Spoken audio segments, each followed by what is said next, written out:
Assalamu alaikum, dear viewers. Today we are going to start the second lecture of class 10th circulars. Before we have completed two theorems. That the third theorem. The theorem is if two tangents are drawn from an external point are drawn to a circle from an external point, then they subtend at equal angles at the center. They are equally included to the segment joining the center of that point. Theorem का statement है, अगर आपके पास एक circle है, इसका centre O है, तो हमें बताना है कि ये जो हम टेंजेंट्स डालते हैं यानी कि ए पी यानी कि ये टेंजेंट और ए क्यू एक तो इक्वल है, हमें दिखाना ये जो एंगल्स यहाँ पे सेंटर पे बनाते हैं यानी कि ये एंगल और ये एंगल आपस में इक्वल है। तो हम प्रोसीजर जो है हम पहले गिवन लिखते हैं। हम गिवन में क्या लिखें? A circle with centre O and radius R in which A P and A Q are equal tangents, in which A P and A Q are equal tangents. ठीक, तो हमें दिखाना क्या है? What we have to prove?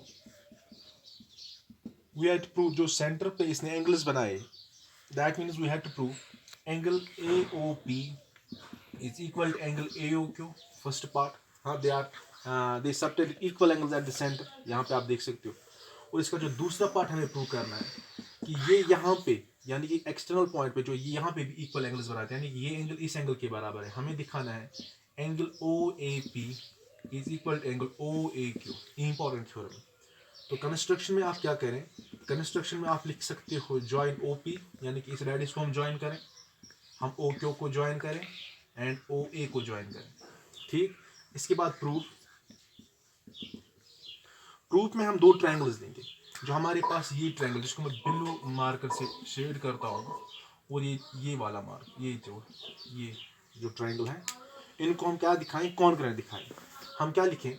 हम लिखें angle O P A is equal to angle O Q A each 90 degree. हमने theorem पढ़े हैं कि जो भी यहाँ पे ये एंगल जो है यहाँ हम ऐसे भी लिख सकते हैं। अगर हम एंगल्स पे नहीं दिखाए, हम ऐसे लिखें O P is equal to O Q radius of same circle.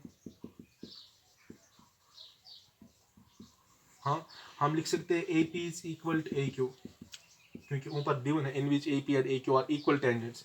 तो हम यहाँ पे लिख सकते हैं गिवन है tangents from the external point, हमने थ्योरम में पढ़ी, वो इक्वल होते हैं। तो हम लिख सकते हैं ओ A is equal to O ए, क्योंकि ये कॉमन है। तो ये दो ट्रायंगल्स जो है हमारे पास, कौन को यहाँ पे लिख सकते हैं? In triangle O A P and triangle O Q A. तो इसमें जो ये ट्रायंगल्स आ गए, ट्रायंगल ओ ए पी ये कॉन्ग्रुएंट आ गया, triangle O Q A by which rule? S S S rule. मैं फिर से बता रहा हूँ, हमारे पास थ्योरम का स्टेटमेंट है, हमारे पास सर्कल है, सर्कल के बाहर एक्सटर्नल पॉइंट है ए, और इससे हम वहाँ पे दो टेंजेंट्स डालते हैं ए पी और ए क्यू। हमें दिखाना ये सेंटर पे इक्वल एंगल्स बनाते हैं और टेंजेंट एक्सटर्नल पॉइंट से भी इक्वल एंगल्स बनाते हैं। तो हमने क्या किया? हमने दो ट्रायंगल्स लिए, ये ट्रायंगल और ये ट्रायंगल लिया, इनको कॉन्ग्रुएंट दिखाया। हमने लिखा O P is equal to O Q radius of same circle. हमने लिखा A P is equal to A Q, ये हमने गिवन है। O A is equal to O A, that's common. Therefore ये ट्रायंगल्स कॉन्ग्रुएंट आ गए। जब ये ट्रायंगल्स कॉन्ग्रुएंट आ गए, इसका मतलब एंगल ए ओ पी बराबर होगा एंगल ए ओ क्यू, और आपके पास एंगल ओ ए पी बराबर होगा angle O A Q by C P C T, corresponding parts of congruent triangle. जब आपके पास ट्रायंगल्स कॉन्ग्रुएंट होंगे, उनके कॉरस्पॉन्डिंग जो पार्ट्स हैं वो इक्वल है। ठीक, ये थ्योरम का स्टेटमेंट था और थ्योरम का प्रूफ था। इसके बाद मैं आपको एक्सरसाइज पे आ जाऊंगा, एक्सरसाइज पे डायरेक्ट आ जाऊंगा। एक्सरसाइज फर्स्ट जो सर्कल की 10.1 वो क्या है? वो है कि आप देख सकते हो कि एक्सरसाइज 10.1 में पहला जो क्वेश्चन है, how many tangents can a circle have? Circle को कितने टेंजेंट्स हो सकते हैं? Circle is made of infinite number of collection of points, at every point we can drive tangent. हर एक पॉइंट पे हम टेंजेंट डाल सकते हैं, तो सर्कल्स को इनफिनाइट नंबर ऑफ टेंजेंट्स होंगे। तो हम लिख सकते हैं पहले एक बार, यानी कि एक्सरसाइज 10.1 का पहला क्वेश्चन है, इसको हम लिख सकते हैं a circle can have infinite number of tangents। इसके बाद जो क्वेश्चन नंबर सेकंड है एक्सरसाइज का, वो फिल इन द ब्लैंक्स है। वहाँ पे लिखा टेंजेंट सर्कल को कितने पॉइंट्स पे टच करता है, तो हमने पहले इंट्रोडक्शन मैंने दिया था टेंजेंट सर्कल को एक पॉइंट पे टच करता है, तो पहले फिल इन द ब्लैंक्स को आ जाएगा 1 पॉइंट। इसी तरह वहाँ पे लिखा है a line joining the circle at 2 points is called, जो 2 पॉइंट्स पे सर्कल को टच करता है उसको कहते हैं सीकेंट। तो पहले को आ जाएगा 1 पॉइंट, पहले फिल इन द ब्लैंक्स का, दूसरी फिल इन द ब्लैंक्स को आ जाएगा सीकेंट, इसको सीकेंट कहते हैं। और तीसरा पार्ट है सर्कल, उसको कितने पैरेलल टेंजेंट्स हो सकते हैं। सपोज अगर आपके पास सर्कल है, आप यहाँ से एक टेंजेंट डालते हो यहाँ से, तो 2 पैरेलल टेंजेंट्स होंगे। अगर आप यहाँ से डालेंगे फिर एक यहाँ से, दैट मींस सर्कल क्या है, at most 2 parallel tangents, 2 parallel tangents. ठीक, इसके बाद इसका third fill in the blanks है, उस पॉइंट को क्या कहते हैं जो कॉमन पॉइंट होता है सर्कल का और टेंजेंट का, मैंने इंट्रोडक्शन में बताया था, that's called point of contact. तो point of contact last fill in the blanks का जो है आंसर है। ठीक, ये फिल इन द ब्लैंक्स हो गए। तो इसके बाद जो थर्ड क्वेश्चन है, इसका क्वेश्चन नंबर 3 जो है एक्सरसाइज फर्स्ट का क्वेश्चन नंबर 3 है कि आपके पास एक सर्कल है, सर्कल से आपके पास सेंटर है और एक्सटर्नल पॉइंट है क्यू। आप यहाँ से डिस्टेंस जो है दैट्स 12 सेंटीमीटर इट्स गिवन, और यहाँ से आपके पास रेडियस ये भी गिवन है 5 सेंटीमीटर है, और ये पी है, O P is the tangent, जो इज द एक्सटर्नल पॉइंट। तो आपको क्यू पी की लेंथ निकालनी, you have to find the value of Q P. वहाँ पे 4 ऑप्शंस दिए हुए हैं, तो आपको पता है यहाँ पे 90 डिग्री बनाता है, तो ये आपके पास बन गया राइट ट्रायंगल, क्योंकि ये पॉइंट ऑफ कांटेक्ट है। यहाँ पे हमने थ्योरम पढ़ी है, पॉइंट ऑफ कांटेक्ट पे 90 डिग्री एंगल बनाता है। तो हम इसमें लिख सकते हैं that's hypotenuse square that's O Q square is equal to base square that's Q P square plus O P square by P G T.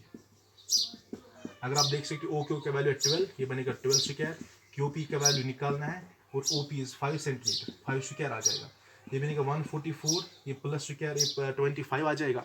जब इक्वल टू की इस साइड ये बनेगा -25 equal to Q P square, ये बनेगा 119 equal to Q P square. Squaring both sides, तो Q P का value आ जाएगा √119।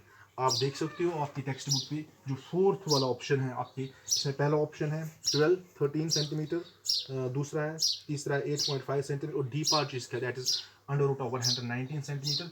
इसका डी पार्ट जो है करेक्ट आंसर है। ठीक है, क्वेश्चन नंबर 3 है। इसके बाद क्वेश्चन नंबर 4 जो इसका है, क्वेश्चन नंबर 4 जो इसका है वो है कि आपको एक सर्कल डालना है।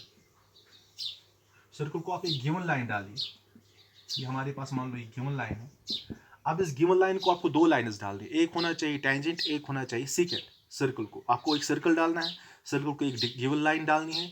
इसके बाद इस गिवन लाइन को आपको 2 लाइन्स डालनी है पैरेलल, एक होना चाहिए टेंजेंट, एक होना चाहिए सीकेंट। सपोज अगर मैं ये लाइन डाल दूंगा, इस लाइन को मैं नाम रखूंगा एम, ये सीकेंट है सर्कल को।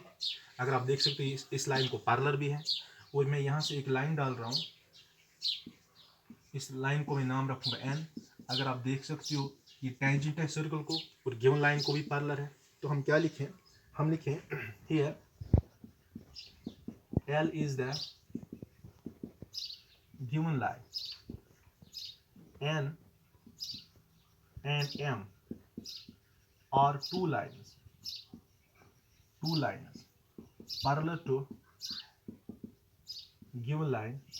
One is tangent and another is, देखिए क्वेश्चन क्या था। क्वेश्चन था हमारे पास, आप एक सर्कल डालिए, मान लो ये इसका सेंटर है वो। क्वेश्चन था आपके पास एक सर्कल है, सर्कल डालिए, आप एक सर्कल ड्रॉ कीजिए, इसको एक गिवन लाइन डाल दीजिए। आप जो आपने गिवन लाइन डाल दी, इस गिवन लाइन को डाल दिया आप 2 पैरेलल लाइन्स, लेकिन एक उन 2 पैरेलल लाइन्स में से एक होना चाहिए टेंजेंट, एक होना चाहिए सीकेंट। मैंने लिखा L is a given line, ये हमने गिवन लाइन डाल दी। फिर हमने एन और एम 2 लाइन्स डाल दी, एन और एम। अगर आप देख सकते एन आपके पास टेंजेंट है और पैरेलल भी है गिवन लाइन को, एम इज सीकेंट और पैरेलल भी है गिवन लाइन को।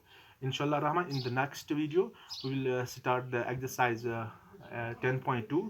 तो ये एक्सरसाइज और थ्योरम्स हो गई कंप्लीट, एक्सरसाइज फर्स्ट और थ्योरम हो गई complete. In the upcoming next video तो हम वहाँ से एक्सरसाइज 10.2 स्टार्ट करते हैं।